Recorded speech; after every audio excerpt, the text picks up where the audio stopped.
Hello नमस्कार, आपका स्वागत है मेरे चैनल पैन टू प्लेट में। आज हम बनाने वाले हैं बहुत ही इजी और simple cake recipe, cotton sponge cake with egg. ये बहुत ही सिंपल केक है, यही इसकी खूबसूरती है।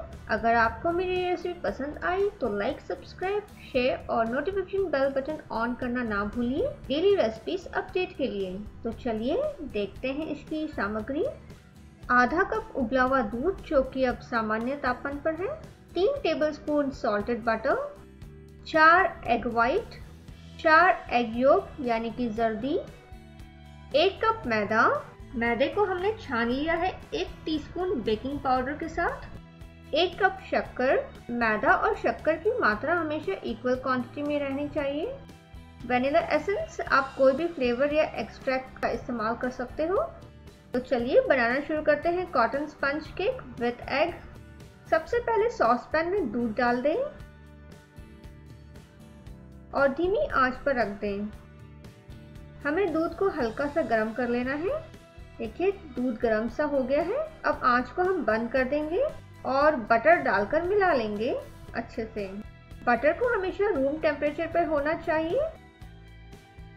तो देखिए हमने विस्कर की सहायता से बटर को अच्छे से मिला लिया है। हम दूध को एक बोल में ट्रांसफर कर लेते हैं और रूम टेम्परेचर पर आने तक का इंतजार करेंगे।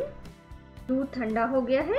अब इसमें हम 4 एग योक यानी कि जर्दी डाल देंगे और विस्कर की सहायता से मिला लेंगे।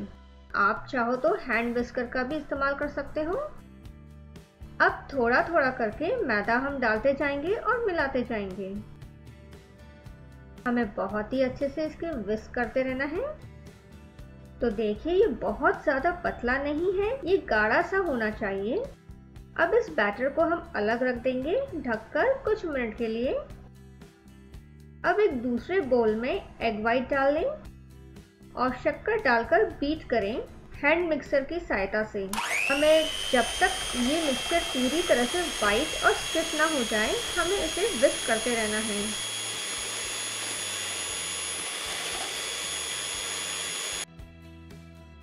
देखिए मिक्सचर पूरी तरह से तैयार हो गया है। इसे चेक करने का ये तरीका है कि ये देखिए ये पीक है जो अपने फॉर्म में है, वो ड्रिप नहीं हो रही है, गिर नहीं रही है। तो ये तैयार हो गया है। अब मैदा और जो एग योक के जो बैटर है उसमें हम एग वाइट का मिक्सचर डाल लेंगे। देखिए ये कितना क्रीमी सा है। स्पॉन्ज केक बनाने के लिए ये सही तरीका है। हमें एक साथ सभी सामग्रियां नहीं डालकर बनानी होती है अगर आपको केक को स्पंजी बनाना है तो, क्योंकि केक का बनाने का अपना एक स्टेप्स होता है जो हमें हमेशा फॉलो करना चाहिए। आप अपने फ्लेवर का कोई भी एसेंस या एक्सट्रैक्ट डाल सकते हो। अब इस मिक्सचर को हम एक ही डायरेक्शन में फोल्ड करते जाएंगे या फिर आप कट फोल्ड मेथड यूज कर सकते हो।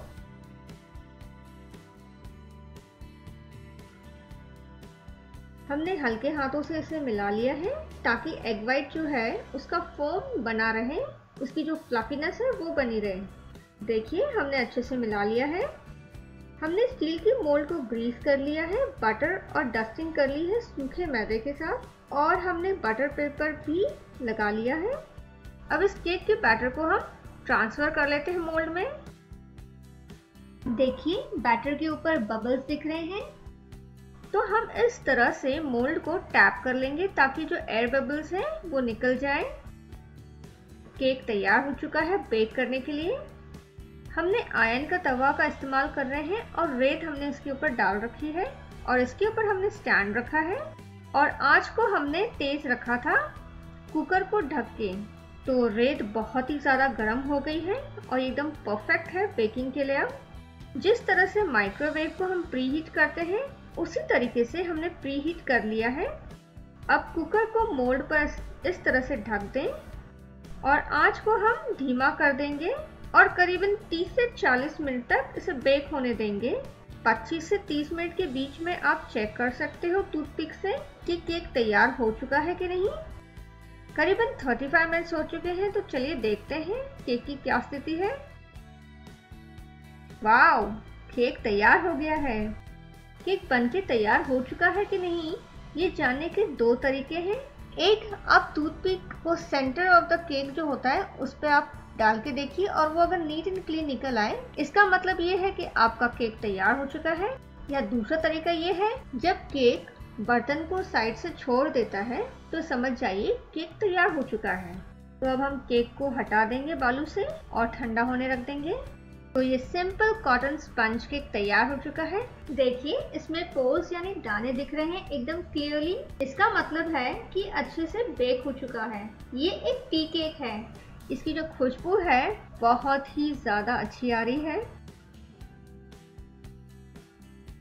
आप देख सकते हो ये कितना स्पंजी बना है। तो मैं उम्मीद करती हूँ आपको ये सिंपल सी स्पंज केक रेसिपी पसंद आई होगी। शुक्रिया, धन्यवाद। हमेशा की तरह आज का दिन भी आपका शुभ रहे।